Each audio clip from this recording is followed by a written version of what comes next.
అందరికీ నమస్కారం.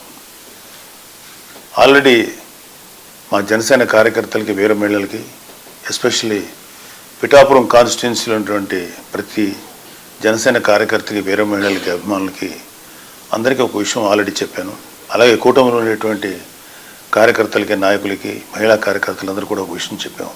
రేపు జరిగే కౌంటింగ్ ప్రక్రియలో ఎట్టి పరిస్థితుల్లోనూ సంయమనం కోల్పోకండి, కొంచెం ప్రశాంతంగా ఉండండి. విజయం కూటమిని వివరించబోతుంది. సో ఓడిపోబోతున్నటువంటి వైసీపీ వాళ్ళు చేసేటువంటి కవింపు చర్యలకి మీరు ఎట్టి పరిస్థితుల్లో ప్రతిస్పందించద్దు అని చెప్పాను మీకు.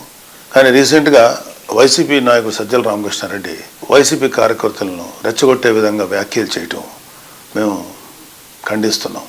పార్టీ ఏదైనా కార్యకర్తల క్షేమం కోరాలి కానీ వారిని విద్వేషాలకి విధ్వంసాలకు పాల్పడే విధంగా రెచ్చగొట్టకూడదు. అలాగే వైసీపీ నాయకులు వారు ఓడిపోతున్న విషయం జీర్ణించుకోలేకపోతున్నారు. విద్వేషాలు రెచ్చగొట్టి కార్యకర్తలను బలి చేయాలని చూస్తున్నారు. వైసీపీ కార్యకర్తలైనా ఇతర ఏ పార్టీ కార్యకర్తలైనా ఒక విషయం గమనించుకోవాలి. ఆంధ్రప్రదేశ్ రాష్ట్రంలో ప్రజలు తమ నిర్ణయాన్ని ఓట్ల రూపంలో ఎప్పుడో వెల్లడించారు.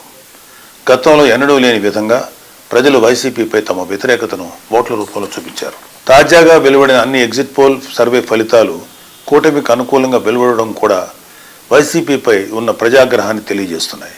ఇక కౌంటింగ్ చేసి గెలుపొందిన వారిని ప్రకటించే ప్రక్రియ మాత్రమే మిగిలింది. కౌంటింగ్ రోజు ఏజెంట్లుగా హాజరయ్యే కార్యకర్తలు తమ పార్టీ అభ్యర్థికి ఎన్ని ఓట్లు పోలయ్యాయో ఓట్ల లెక్కింపు ప్రక్రియకు అనుగుణంగా ఎప్పటికప్పుడు నమోదు చేసుకుంటూ అంతిమంగా గెలుపు ఓటములు నిర్ధారించుకోవాలి. ఒకవేళ ఏవైనా సందేహాలు అనుమానాలు ఉంటే అక్కడే ఉన్న సంబంధిత ఆర్ఓకు ఫిర్యాదు చేయవచ్చు. ఘర్షణలకు దిగడం వల్ల కార్యకర్తలు వారి కుటుంబాలు ఇబ్బందులు పడతాయి తప్ప మిమ్మల్ని రెచ్చగొట్టేవారు ఎవరు మీకోసం రారు అనే వాస్తవాన్ని గుర్తించాలి.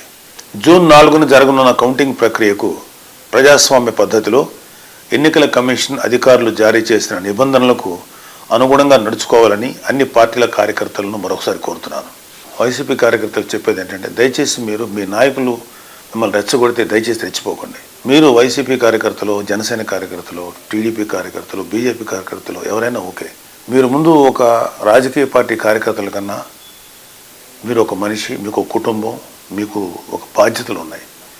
ఫస్ట్ ఇలాంటి వాటిలో మీరు సంయమనంతో బిహేవ్ చేస్తే బాగుంటుంది తప్ప మీరు ఏ తప్పు చేసినా సరే పోలీస్ కేసులు కానీ ఇతరత్ర సమస్యలు మేము చుట్టుపట్టే అవకాశం ఉంది. దయచేసి వాటికి మీరెవరూ కూడా లొంగద్దు.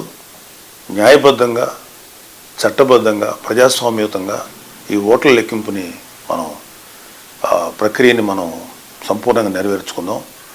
దయచేసి ఎవరూ కూడా ఆవేశాలకు లోనవద్దు. ప్రజాస్వామ్య స్పిరిట్ని మనం అందరం గౌరవిద్దాం. అలాగే ఎవరైనా సరే ఇంకొక ఇతర పార్టీ నాయకులు కానీ ఇతర పార్టీ కార్యకర్తలు కానీ రెచ్చగొట్టినా సరే దయచేసి ఎవరు రెచ్చిపోకండి. ఎవరు విన్ అవుతున్నారో ఎవరు లూజ్ అవుతున్నారో అనేది ఆల్రెడీ నిక్షిప్తమైంది. వాళ్ళని జస్ట్ అనౌన్స్ చేసి బయట పెట్టడమే తరువాయి. సో మీరు ఇప్పుడు ఏ కార్యకర్త అయినా ఏమీ చేసేది లేదు. జస్ట్ హుందాగా ఏదైతే ఫలితాలు వస్తాయో వాటిని స్వీకరిద్దాం. Thank you. జై జనసేన, జై హింద్.